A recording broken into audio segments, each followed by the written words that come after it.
Hi മക്കളെ, +2 commerce and humanities പഠിക്കുന്നവരോട് ഞാൻ മനസ്സിലാക്കിയ കുറച്ച് നഗ്ന സത്യങ്ങൾ പറഞ്ഞുതരാം. നമ്മളൊരു സ്കൂളിൽ സ്പെഷ്യൽ ക്ലാസ്സുകൾ, അതുപോലെ തന്നെ കുറച്ചുകൂടി കെയറിങ്സ്, അല്ലെങ്കിൽ കുറച്ചുകൂടി ഈ റിസൾട്ട് ഓറിയൻറ്റഡ് ആയിട്ട് നമ്മൾ സ്കൂളിൻ്റെ അഭിമാനങ്ങൾ ഇവരായിരിക്കും എന്നൊക്കെ പറഞ്ഞുകൊണ്ട് ചിലപ്പോൾ സയൻസിൻ്റെ കുട്ടികൾക്കൊക്കെ ആയിരിക്കും കൂടുതൽ കൊടുക്കുക, സ്കൂൾ മാനേജ്മെൻറ്റും സ്കൂൾ ടീച്ചേഴ്സൊക്കെ പ്രയോറിറ്റി കൊടുക്കുക. പുറത്തിറങ്ങി കളിക്കുമ്പോൾ സയൻസിൻ്റെ കുട്ടികൾ പുറത്തിറങ്ങി കളിക്കുമ്പോൾ നിങ്ങൾ ഹ്യൂമാനിറ്റീസും കൊമേഴ്സിനെ പോലെ അല്ല കേട്ടോ, നിങ്ങൾ കുറച്ചും കൂടി പഠിക്കണം. അതെന്താ അപ്പോൾ കൊമേഴ്സിന് ഹ്യൂമാനിറ്റീസിൻ്റെ കുട്ടികൾക്ക് പഠിക്കാനൊന്നുമില്ലേ? അങ്ങനെ നമ്മൾ നിരന്തരമായിട്ട് പല കാര്യങ്ങളും കേൾക്കും. ഞാനൊരു കറക്റ്റായിട്ടുള്ളത് നമ്മൾ പറഞ്ഞൊരു ഫാക്റ്റ് നിങ്ങൾക്ക് പറഞ്ഞുതരാം.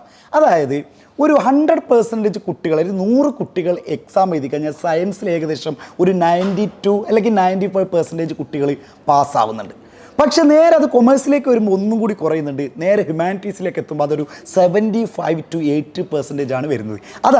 ഒരു 100 കുട്ടികൾ നിങ്ങളുടെ ക്ലാസ് റൂമിൽ അല്ലെങ്കിൽ നിങ്ങളുടെ സ്കൂളിൽ ഹ്യൂമാനിറ്റീസ് കൊമേഴ്സ് എക്സാം എഴുതി കഴിഞ്ഞാൽ അതിൽ 80 കുട്ടികൾ മാത്രമേ പാസ്സാവുന്നുള്ളൂ. അതിൽ 20 കുട്ടികൾ തോൽക്കുന്നു എന്ന് അർത്ഥം.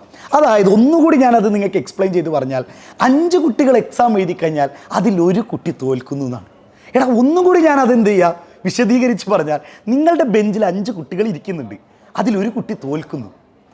നിങ്ങളുടെ ബെഞ്ചിൽ ഒരു കുട്ടി തോൽക്കാനുള്ളതാണെന്നാണ് അർത്ഥം. എന്തുകൊണ്ടാണ് ഹ്യൂമാനിറ്റീസിൽ കൊമേഴ്സിൽ ഇങ്ങനെ തോൽവികൾ സംഭവിക്കുന്നുണ്ട്? ഞാൻ ആദ്യം പറഞ്ഞത് ഒന്നും കൂടി കണക്ട് ചെയ്യാണ്.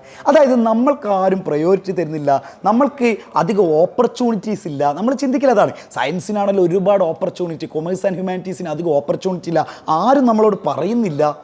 അങ്ങനെ നമ്മൾ തന്നെ നമ്മുടെ മാനസികമായിട്ട് വിലയിരുത്താണ്. ഞങ്ങളൊക്കെ ജസ്റ്റ് പാസ്സെങ്കിലായാൽ മതിയായിരുന്നു. അങ്ങനെയാണ് പലരും പറയുക. ടീച്ചേഴ്സ് തന്നെ പറയും, ജസ്റ്റ് പാസ്സെങ്കിലായാൽ മതി. സയൻസിനോട് അതല്ല പറയാം. സയൻസിനോട് പറയൽ, നിങ്ങൾ ഇത്ര മാർക്ക് വേണം കേട്ടോ, എന്നാലുള്ളൂ ഇങ്ങനെയൊക്കെ പോകാൻ പറ്റുള്ളൂ, അല്ലെങ്കിൽ ഇതിലേക്കൊക്കെ നിങ്ങൾക്ക് എത്തിപ്പെടാൻ പറ്റുള്ളൂ.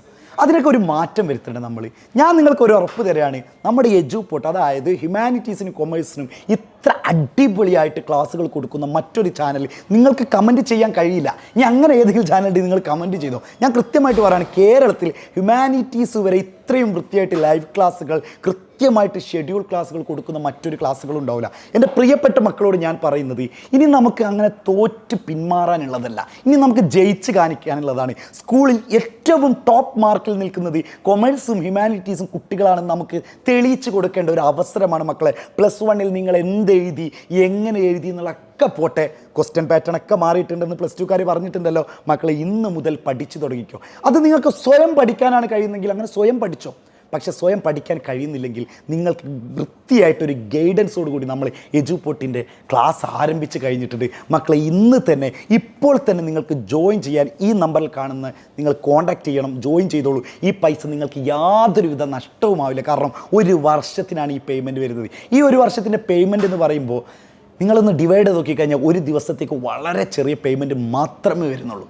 നിങ്ങൾ എന്തായാലും ജോയിൻ ചെയ്തോടെ. ഈ വാക്ക് നിങ്ങൾ കേട്ടോ. അവസാനം മെയ് മാസം നിങ്ങൾക്ക് റിസൾട്ട് വരുമ്പോൾ ഈ ഒരു വീഡിയോ എടുത്ത് കാണണം. നിങ്ങളുടെ റിസൾട്ടും കൂടി വെച്ച് നോക്കണം. വീഡിയോ ഒരു സൈഡിലും റിസൾട്ട് ഒരു സൈഡിലും വെച്ച് നോക്കുമ്പോൾ നിങ്ങൾക്ക് തന്നെ ഉള്ളിൽ വരുന്ന ഒരു പുഞ്ചിരിയും സന്തോഷത്തോടുള്ള ആനന്ദ കണ്ണീരും വരാൻ കഴിയട്ടെ. അടുത്ത മെയ് മാസം നിങ്ങൾക്കുള്ളതാവട്ടെ റിസൾട്ട്. അപ്പോൾ ഇപ്പോൾ തന്നെ ജോയിൻ ചെയ്യുക. നമുക്ക് അടിപൊളിയാക്കണം. ഈ വർഷം +2 കൊമേഴ്സ് ആൻഡ് ഹ്യൂമാനിറ്റീസ് ആയിരിക്കണം നിങ്ങളുടെ സ്കൂളിലെ സ്റ്റാർ എന്ന് പറയുന്നത്. ഓക്കെ അല്ലേ മക്കളെ? സെറ്റ്.